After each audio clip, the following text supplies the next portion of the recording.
I don't know how crazy these free money people really are, or how much traction they're going to get. But they do want to just give money away. Andrew Yang being the most upfront about it, it's his #1 issue. He wants to give every American, including Jeff Bezos, $1,000 a month if you're over 18. And he's concluded that $1,000 a month is perfect. It's like Goldilocks. It's not too hot, not too cold. And the reason is he thinks it will not take away the work incentive. It's not enough to take away the work incentive, but it's enough to help. And on this issue, I really am somewhat sympathetic to the logic of the millennials.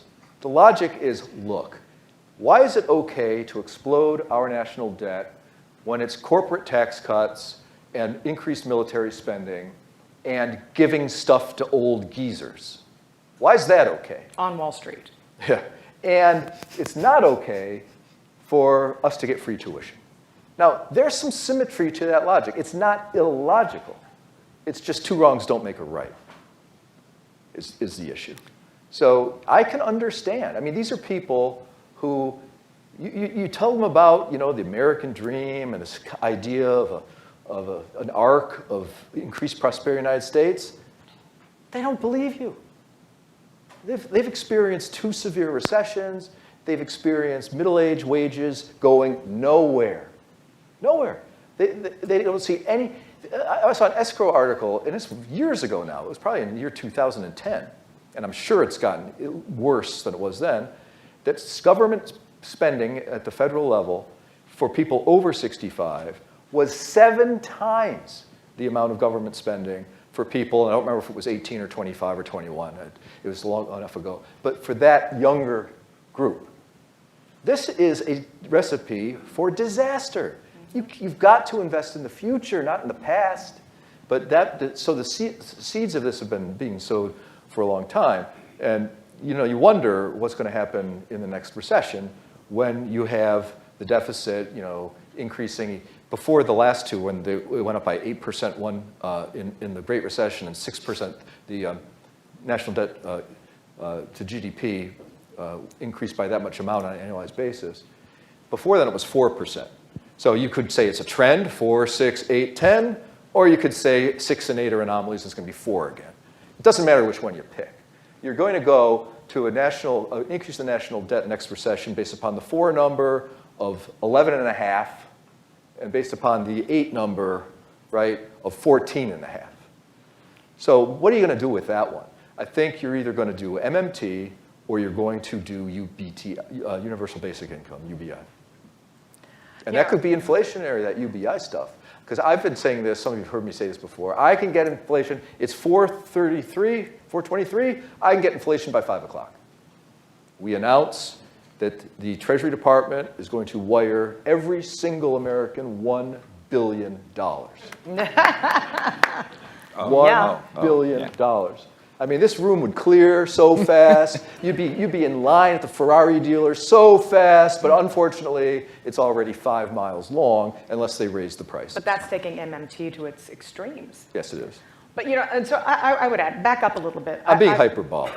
I would add that there were some of us inside the Fed at the time, and we were noticing that Blackstone was tippy-toeing into buying single-family homes and renting them out, and there were several staff papers that were written at the time that were saying this might end badly. The millennials might need to procreate at some point, and if you invite price-agnostic buyers into these markets that should be cleared by fire sale for foreclosures, not by deep-pocketed investors coming in and propping up the prices, it might end badly. And by the way, another reason not necessarily to go to the zero bound is you're going to lock seniors into their homes to where they never feel like if interest rates rise, they'll never want a higher mortgage rate, so you might also have a mobility crisis on your hand.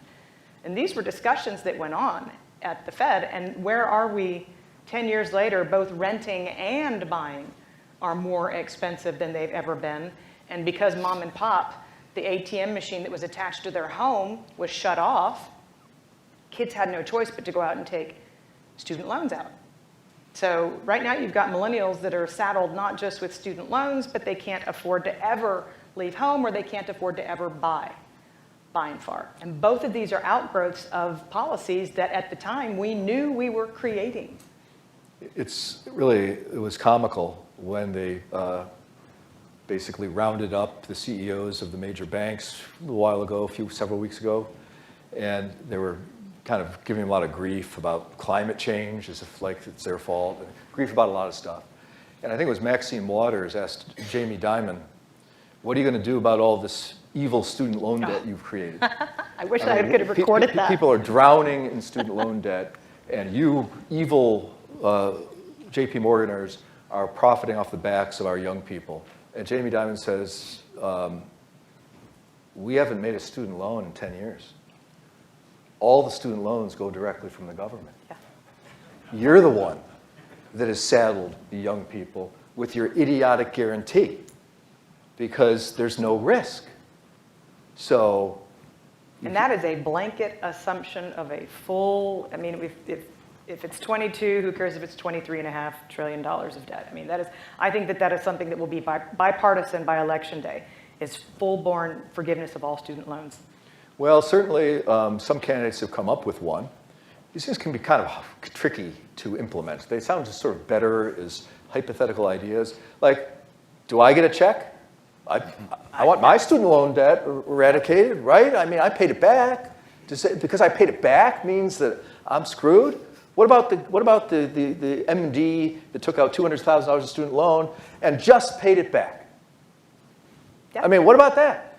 And there's this, and the other thing that I think is problematic about some of the programs that have been announced is this idea that the more money you make, you fully get rid of the student loan debt if you make $100,000 or less, and then if you get up to $249,000 even, you get a little bit. But what people don't understand is a lot of the student loan debt is taken on by people who do lots of schooling, like lawyers and MDs and MBAs. And what you're really doing by eliminating their debt is taking Joe Sixpack, who never went to college, taking his tax money and giving it to wealthy people. It's exactly non-progressive. It's a regressive tax, and these are the same people that are railing against the 1% and want a wealth tax and all this other stuff, just pandering to the electorate, which is obviously nothing new. But if they really think it through, that program isn't exactly really important or in sync with their other tax philosophies. So Danielle, you had written in your book too about these Fed policies, how they've created this monster too. They've created this debt burden, this leveraging, zombie companies and the like. With the next recession, if indeed it ever comes, I heard Jay back in September say that this expansion could go indefinitely. It's a long time. It's a long time.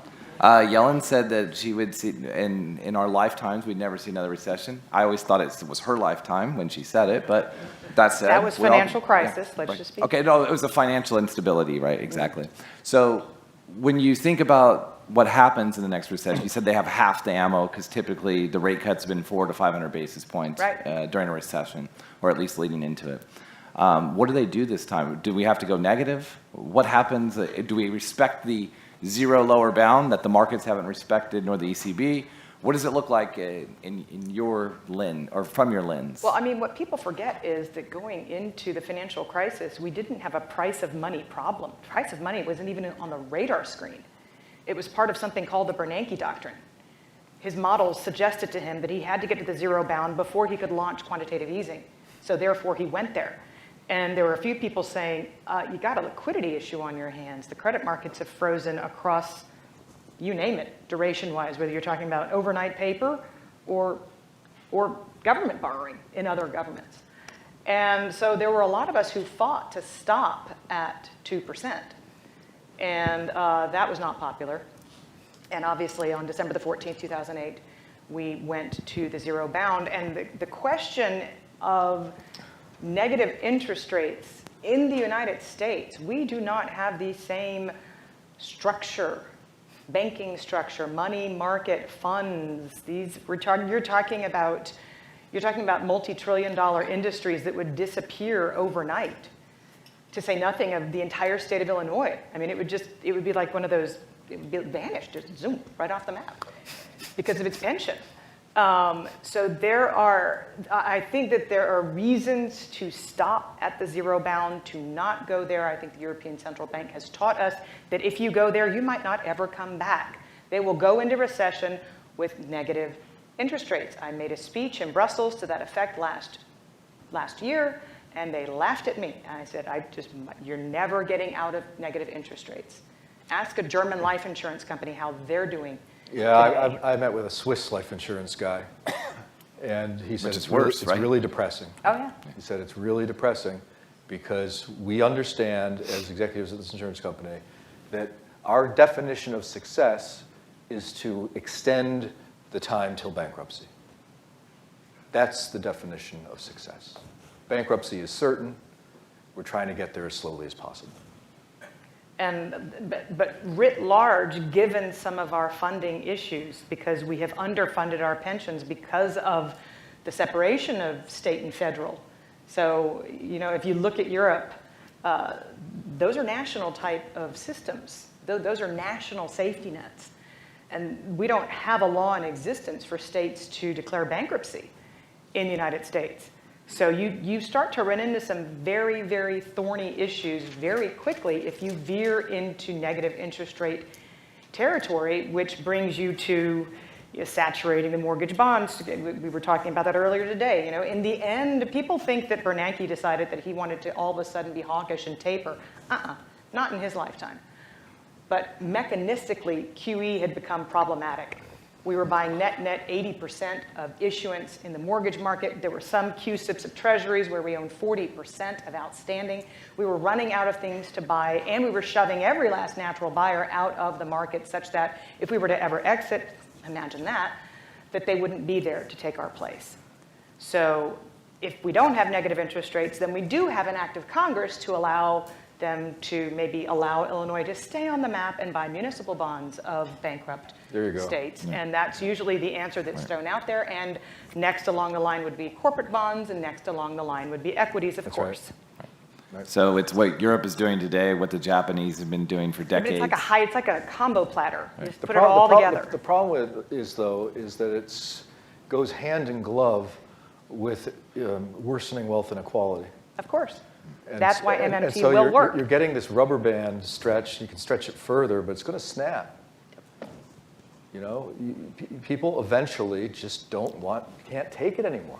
And I think that as heretical as it sounds, the reason in a downturn, in a true recession, that MMT could be adopted is because there will be a rationale as opposed to, riots in the streets.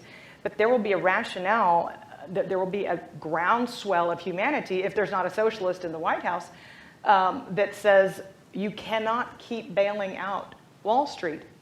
If you can print money, which clearly you can, every penny of securities put on the Federal Reserve's balance sheet that cannot be unwound is not effective. It is de facto. It is true debt monetization.